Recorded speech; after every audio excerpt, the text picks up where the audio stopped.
વિદ્યાર્થી મિત્રો, મારી યુટ્યુબ ચેનલમાં તમારું હાર્દિક સ્વાગત છે. આજે આપણે ચેપ્ટર 6 ની અંદર ઉદાહરણ નંબર 1 જોઈએ તો નીચે આપેલ વ્યવહારો પરથી હરીશકુમારના ચોપડામાં ખરીદ નોંધ તૈયાર કરવાની છે. આપણે દરેક નોંધના ખરીદ નોંધ, વેચાણ નોંધ, પછી વેચાણ પરત અને ખરીદ પરત નોંધ ચારે પ્રકારના દાખલા જોઈ ઉદાહરણ અને પછી સ્વાધ્યાયના દાખલા કરશું. તો મિત્રો, ઉદાહરણ નંબર 1 ની અંદર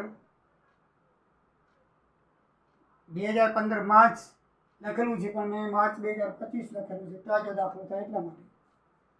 તો માર્ચ 1 ની રોજ 10,000નો માલ મહેશ પાસેથી 1 માસની શાક પર ખરીદ્યો. આમાં હંમેશા ખરીદેલ ધ્યાન રાખજો કે આ જે નોંધ છે પેટા નોંધની અંદર હંમેશા ઉધાર માલ લીધો એની જ નોંધ થાય, અને આ ખરીદ નોંધ છે એટલે ખરીદેલા માલની જ નોંધ થાય, વેચેલો માલની નોંધ ના થાય. એ પણ યાદ રાખજો. અને ઉધાર માલ લીધો એ જ થાય. અને આમાં 2 વટાવા આવશે, એક રોકડ વટાવા આવશે અને એક વેપારી વટાવા આવશે. અને રોકડ વટાવો તો હંમેશા રોકડ લખેલું હોય તો જ આપણને ખબર કેમ પડે કે આ રોકડનો વ્યવહાર છે. તો એમાં ચોખ્ખું લખેલું હશે કે રોકડ વટાવે ન લખેલું હોય તો લેનારનું નામ, ખરીદનારનું નામ, જેની પાસેથી લીધો છે નામ નહીં લખેલું હોય. બરાબર છે? એટલે આપણને ખબર પડી જાય કે આ રોકડ વ્યવહાર છે. રોકડ વ્યવહારની અંદર નામ લખેલું નથી હોતું. અને ઘણી વખત નામ લખેલું ન હોય અને ખાલી રોકડ વટાવ લખેલું તો સમજી લેવાનું કે રોકડ વટાવ છે. એટલે એ વ્યવહાર આ ખરીદ નોંધની અંદર આવે નહીં. ફક્ત અને ફક્ત ખરીદ ઉધારી કરી હોય એ જ વ્યવહાર આવે. અને એની અંદર રોકડ વટાવ કાપવામાં આવતો નથી. વેપારી વટાવ કાપીને ચોખ્ખી રકમ આ ખરીદ નોંધમાં લખેલી હોય છે. બરાબર છે? તો આપણે જોઈએ. રૂપિયા 10,000નો માલ મહેશ પાસેથી 1 માસની શાક પર ખરીદ્યો. 10,000નો માલ મહેશ પાસેથી શાક ઉપર એટલે ઉધારે ખરીદેલો છે, માટે એની નોંધ થશે. તો પહેલી તારીખ છે, વેપારીનું નામ આવશે મહેશ ખાતે. કોની પાસેથી ખરીદેલો છે? તો મહેશ ખાતે. આમાં તમને આવક ભરતીયા નંબર કે એવું કંઈ આપેલું હોય તો લખવાનું, ના આપેલું હોય તો લીટો તાળી દેવાનું, ડેશ કરી દેવાનું. કેટલી રકમ છે? 10,000. તો આમાં કોઈ વટા બટાવ આપેલ નથી ને વટા આપેલો હોય તો આપણે લખવો પડે, પણ એ આપેલ નથી એટલે પૂરેપૂરી રકમ 10,000 આપણે લખશું. મિત્રો, બીજો રકમ છે 15,000નો માલ હસમુખભાઈ પાસેથી 10% વેપારી વાટે ખરીદ્યો. વેપારી વટાવે ખરીદ્યો. ભરતીયા નંબર 15. તો એમાં ભરતીયા નંબર આપણે લખવા પડશે અને તારીખ છે 2. આપણે ખાલી તારીખ જ લખશું. તારીખ છે 2. વેપારીનું નામ છે હસમુખભાઈ ખાતે. શું નામ છે? હસમુખભાઈ ખાતે. બરાબર છે? એમાં આવક ભરતીયા નંબર 15 લખ્યો છે તો આપણે 15 લખવાનું. ના આપેલો તો દેશ, ખાપા નંબર નથી તો દેશ. કેટલા રૂપિયાનો માલ લીધો છે? 15,000. 10% વેપારી છે તો વેપારી વટાવ આપ્યો છે. તો મિત્રો, 10% કરવા હોય તો છેલ્લું મીઠું કાઢી નાખો. દાખલા 10,000ના 10% કરવા હોય તો આ મીઠું કાઢી નાખો એટલે 10,000 રૂપિયા થાય, 1,000 રૂપિયા થાય. સમજાઈ ગયું? ક્યારે પણ તમારે 10% કરવા હોય તો એ રકમનો છેલ્લો આંકડો કાઢી નાખો એટલે 10% થઈ જાય, અને છેલ્લા 2 આંકડા કાઢી નાખો એટલે 1% થઈ જાય. દાખલા તરીકે 10,000 છે, એના તમારે 10% કરવા હોય તો 1,000 અને 1% કરવો હોય તો 100. આટલું યાદ રાખી લેવાનું. એટલે તમે ડાયરેક્ટ સીધી આમ તો કેલ્ક્યુલેટરમાં તમે ગણતરી કરી શકો, પણ આ 15,000ના 10% એટલે 1,500 રૂપિયા થાય. તો એ 15,000માંથી 1,500 બાદ કરીને લખવાના 13,500 રૂપિયા. કેટલા લખવાના? 13,500 રૂપિયા. વેપારી વટાવની નોંધ થતી નથી. સમજાઈ ગયું? આમાં ક્યાંય પણ નોંધ થશે નહીં. આમે પણ વેપારી વટાવની નોંધ થતી નથી. રોકડ વટાવની થાય છે, પણ એ રોકડનો વ્યવહાર લખવાનો હોતો નથી. ત્રીજો વ્યવહાર છે, રૂપિયા 8,000નો માલ મનીષભાઈ પાસેથી રોકડેથી ખરીદ્યો. 6 તારીખનો વ્યવહાર છે તો 6 તારીખનો વ્યવહાર આવશે નહીં. 6 તારીખનો, બરાબર છે? એ લખી તારીખ 6. બરાબર? રોકડ વ્યવહાર છે. કેવો છે? રોકડ વ્યવહાર છે. બરાબર છે? માટે આવશે નહીં. એટલે આ વ્યવહાર છે નહીં, બાજુમાં લખી દેવાનું કે ખરીદ નોંધમાં આવશે નહીં. ખરીદ નોંધમાં આવશે નહીં. આ વ્યવહાર તારીખ 6 નો ખરીદ નોંધમાં ના આવે, કારણ કે રોકડ વ્યવહાર છે. પછી 14 તારીખ નવીને 10,000નો માલ 20% વેપારી વટાવે મોકલી આપવા ઓર્ડર આપ્યો. ખરીદ્યો નથી, ખાલી ઓર્ડર આપ્યો. બરાબર છે. એટલે 14 તારીખનો વ્યવહાર પણ આવશે નહીં. 14 તારીખનો વ્યવહાર શું છે? એ ખાલી ઓર્ડર આપ્યો છે. બિન આર્થિક વ્યવહાર કહેવાય. શું કહેવાય? એમાં કોઈ બિન આર્થિક વ્યવહાર છે. કેવો છે? માટે આવશે નહીં. બિન આર્થિક વ્યવહાર છે. કોઈ જાતની રોકડની કે શું માલની ખરીદીની લેવડ દેવડ થતી નથી, એટલે બિન આર્થિક કહેવાય. પછી 18 તારીખ 6,000નું ફર્નિચર શ્રીજી ફર્નિચર માર્ટમાંથી 1 માસની શાખ ઉપર ખરીદ્યું. મિત્રો, ફર્નિચરની નોંધ આમાં આવે નહીં. તમને ખબર છે કે ફર્નિચરની નોંધ શેમાં થાય? ખાસ આમ નોંધમાં થાય, એટલે ખરીદ નોંધમાં આવતી નથી. એટલે મિલકતની ખરીદી છે. તારીખ 18 મિલકતની ખરીદી છે, એટલે ખરીદ નોંધમાં આવે નહીં. ક્યાં આવે? ખાસ આમ નોંધમાં આવે. ક્યાં આવે? આપણે તો ખરીદ નોંધ બનાવી છે, એટલે એ આવશે નહીં. મિલકતની ખરીદી છે, માલની ખરીદીના વ્યવહારો આવે. બાકી તો છે એ ક્યાં આવશે? ખાસ આમ નોંધમાં. આપણે જોઈ ગયા છીએ. બરાબર છે. પછી મિત્રો 20 તારીખનું નવીને ઓર્ડર મુજબનો માલ મોકલી આપ્યો અને રેલવે લુણના 1200 ઉમેરીને બિલ નંબર 314 મોકલી આપી. એ નવીનનો ઓર્ડર કઈ તારીખનો છે? 14 તારીખનો. આમ 14 તારીખનો ઓર્ડર મૂક્યો હતો ત્યારે 14 તારીખમાં નહોતો આવ્યો, પણ 20 તારીખે ઓર્ડર મુજબ માલ મોકલાઈ ગયો. કેટલાનો છે? 10,000નો. 14 તારીખમાં જુઓ તમે, 10,000નો માલ 20% એટલે 20%, 10% એટલે 1,000 ને 20% એટલે ડબલ 2,000. 10,000માંથી 2,000 કાઢી નાખો એટલે 8,000 રૂપિયાની નોંધણી થશે. એટલે આપણે એ તારીખ લખવાની 20. અને વેપારીનું નામ છે નવીનભાઈ. તો નવીનભાઈ ખાતે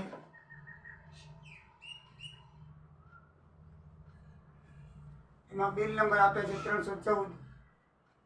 ખાપા નંબર કંઈ નથી. અને 20% 10,000નામાં 2,000 કાપી લઈએ તો 8,000 રૂપિયા આવે. કેટલા આવશે? 8,000. તે આપણે લખશું. અને રૂપિયા લખ્યા છે 1200 રેલવે લોનના છે. તો રેલવેની નોંધ ક્યાં થશે તમને ખબર છે? તારીખ 14 છે. હા, તારીખ 20.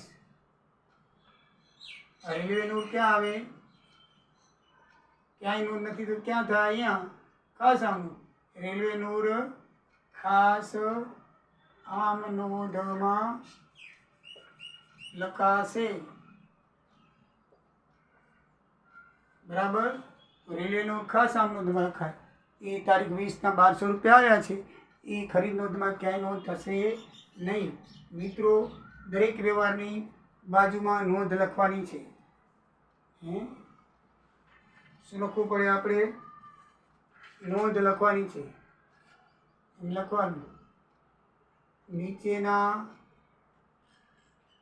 વ્યવહારોની નોંધ થશે નહીં એમ લખી અને તારીખ સાથે કારણ લખવાનું કે કેમ નહીં થાય. બાજુમાં લખતા જવાનું છે. પછી આવે 23. રૂપિયા 4,000નો માલ 5% રોકડ વટાવે ખરીદ્યો. તો એ પણ નહીં આવે, કારણ કે રોકડ વ્યવહાર છે. બરાબર છે. તારીખ 23 રોકડ વ્યવહાર છે. કેવો છે? રોકડ વ્યવહાર છે, માટે ખાસ આમ નોંધમાં આવશે નહીં. સોરી, ખરીદ નોંધમાં આવશે નહીં. બરાબર છે. પછી 25નું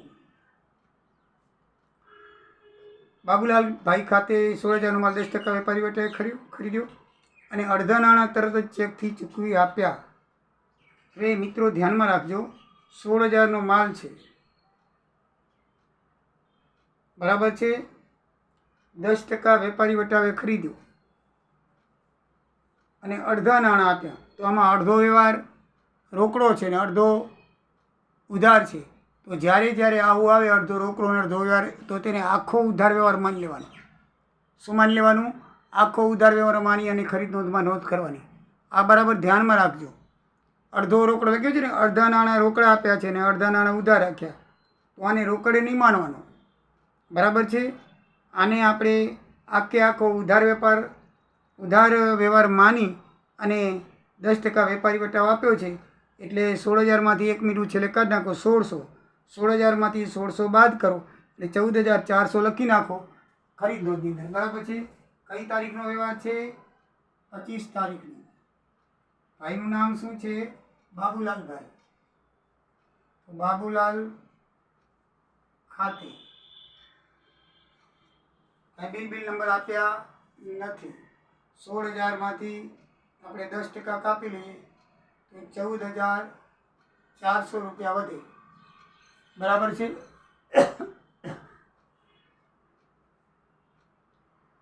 છેલ્લો 28નો. લલિત પાસેથી 6,000નો માલ 10% વેપારી વટાવીને 5% રોકડ વટાવે ખરીદ્યો. નાણાં તરત જ ચૂકવી આપ્યા. તો એ તરત ચૂકવી આપ્યા એટલે રોકડ વ્યવહાર થઈ ગયો. એના નાણાં તરત ચૂકવી આપ્યા છે એટલે 28નો વ્યવહાર છે રોકડ વ્યવહાર થાય. માટે ખાસ આમ નોંધમાં આવશે નહીં. આ ડેશ કરું છું ને એમાં એમ વાંધો નહીં, ખરીદ નોંધમાં આવશે નહીં. બરાબર ને? ખરીદ નોંધમાં નહીં આવે. અને છેલ્લો વ્યવહાર છે 30 તારીખનો. રાજેશ પાસેથી 3,000નો માલ ખરીદ્યો. બિલ નંબર 1 આ આવશે. ભાઈનું નામ છે રાજેશભાઈ. શું નામ છે? રાજેશભાઈ. અને બિલ નંબર કેટલા આપ્યા છે? 101. તો લખવાના, ના આપેલા હોય તો નહીં લખવાના. એ કાંઈ વેપારી વટાવ કે રોકડા વટાવ કાંઈ લખ્યું નથી એટલે પૂરેપૂરી રકમ લખાવી લીધું. કોઈ વટાવ ના આપેલો હોય તો પૂરેપૂરી 3,000ની રકમ આપણે લખશું. તો તમારી એન્ટ્રી પૂરી થઈ. ઉદાહરણ નંબર 1 પૂરું થયું. હવે આપણે ટોટલ મારી નાખીએ તો કુલ કેટલું આવે છે જોઈ લઈએ. કુલ રકમ કેટલી થાય છે? બરાબર છે? 10 ને 3 23 ને 8 31 ને 14 35 31 ને 14 45 45 ને 3 48 48 અને 400 ને 500 900 48,900 રૂપિયા થાય. કુલ ટોટલ કેટલું છે? 48,900. એટલે કુલ ઉધાર ખરીદી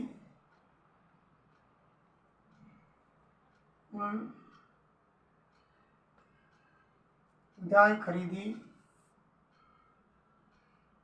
48,900 રૂપિયા છે. કેટલી છે? એ ખરીદ ખાતામાં ઉધાર બાજુએ નોંધાશે. ક્યાં નોંધાશે? ખરીદ ખાતું આપણે બનાવીએ તો ખરીદ ખાતામાં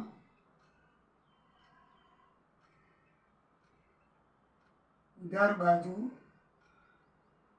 નોંધાશે.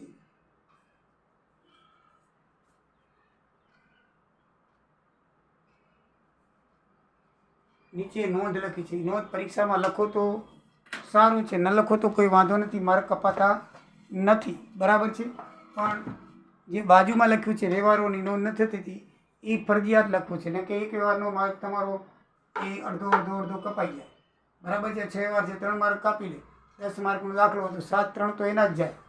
એટલે આ બરાબર ધ્યાનમાં રાખવાનું છે. એટલે નીચેના વ્યવહાર નોંધ થશે નહીં એમ કરી અને તારીખ લખવાની, સામે કેવો વ્યવહાર છે અને કારણ લખવાનું. બરાબર છે? તો એ લખીને તમારે દાખલો ગણવાનો. આમાં કાંઈ નથી મિત્રો કે ઉધાર ખરીદીના જ વ્યવહાર આવે, રોકડ ખરીદીના આવતા નથી. નંબર 1. નંબર 2, જ્યારે પણ ખાલી અડધો રોકડ વ્યવહાર હોય ને અડધો ઉધાર વ્યવહાર હોય એવું લખેલું હોય કે અડધા રોકડા નાણાં આપ્યા છે તો એને આખો વ્યવહાર માની અને આપણે કરવાનો. બાબુલાલ જેવો 25 તારીખનો અડધા નાણાં રોકડા આપ્યા છે અને અડધા બાકી રાખ્યા છે એટલે આખો બાકી માનીને જ કરવાનો. બરાબર છે? અને 3, જે બિન આર્થિક વ્યવહાર હોય, ઓર્ડર આપેલો છે કે એવા વ્યવહાર આની અંદર આવતા નથી. અને ખરીદી સિવાયના બીજા કોઈ પણ વ્યવહાર હોય ખાસ આમનોંધમાં થાય. દાખલા તરીકે તારીખ 18ની મિલકતની ખરીદી છે, 20માં રેલવે નૂર છે, એ બધા આમાં આવે નહીં, ખાસ આમનોંધમાં આવે. બસ મિત્રો એકદમ ઇઝી અને સરળ દાખલા છે. આ દાખલા બધાને આવડી જવા જોઈએ. કોઈને પણ આ દાખલો ના આવડે એવું ન બને. એકાઉન્ટની અંદર પૂરેપૂરા માર્ક વિદ્યાર્થીઓને આવે છે. તમારા 11મા ધોરણના એકાઉન્ટની અંદર કાંઈ પણ નથી, એકદમ ઇઝી અને સરળ છે. પણ 11મા અને 12માની અંદર તમે મહેનત કરેલી હશે તો તમને કોલેજમાં સરળતા રહેશે. કારણ કે હું કોલેજની અંદર પણ ભણાવું છું ઓનલાઈન, એટલે મને ખ્યાલ છે કે તમને જો એની અંદર તમે જો ખ્યાલ હશે, તમારા વિડીયો જોતા હશો તો FISO એના છે. TYનો કોર્સ બદલેલો છે એટલે નથી કરાવતો, હવે કરાવીશ. આ સાલથી TYના વિડીયો શરૂ થશે નવા અભ્યાસક્રમ મુજબ. જૂનો અભ્યાસક્રમ હતો એટલે ચાલુ કરાવેલું નહોતું, બરાબર છે. એટલે ઠેઠ સુધી તમારે મારી સંગાથે રહેવું પડશે. તમે જ્યાં સુધી પછી MCOM પાર્ટ 1, 2ના પણ વિડીયો કરાવીશ. એટલે તમે જ્યાં સુધી ભણો MCOM સુધી, ત્યાં સુધી તમે મારી સાથે રહેતા આવશો તો તમને ખૂબ ઇઝી અને સરળતા રહેશે. તો મિત્રો ચાલો, દાખલો પૂરો થઈ ગયો છે. તમારા મિત્રોને સબસ્ક્રાઈબ કરજો અને તમે પણ કરજો. જય દ્વારિકાધીશ, જય સિયારામ. હવે રકમ પણ જોઈ લઈએ, બરાબર છે. આ દાખલાની રકમ કઈ છે એ તમને બતાવી દઉં. તો આ પ્રમાણે આ દાખલાની રકમ છે, જેથી તમે ઉદાહરણ નંબર 1માં જોઈ શકો. જો ઉદાહરણ નંબર 1 નીચે આપેલ વેરાવળ શ્રી હરીશકુમારના ચોપડામાં ખરીદ નોંધ તૈયાર કરો. તો ખરીદ નોંધની આ પ્રમાણે 30 સુધી રકમ આપેલી છે, આઇટમ નંબર 30 સુધી, બરાબર. માર્ચ 1, 2, 6, 14, 18, 30, 23, 25, 28 ને 30 આટલા વ્યવહારો આપેલા છે. એમાંથી આપણને 5 જ વ્યવહારો આવેલા છે, એ 5 આપેલા છે અને બાકીના 6 વ્યવહારો એ નથી આવતા. તો એનું કારણ આપણે બાજુની અંદર લખેલું છે, એટલે તમે જોઈ શકો છો. મિત્રો, આ ઉદાહરણ નંબર 1ની રકમ છે પાના નંબર 129 ઉપર, બરાબર. જય સિયારામ, જય દ્વારિકાધીશ.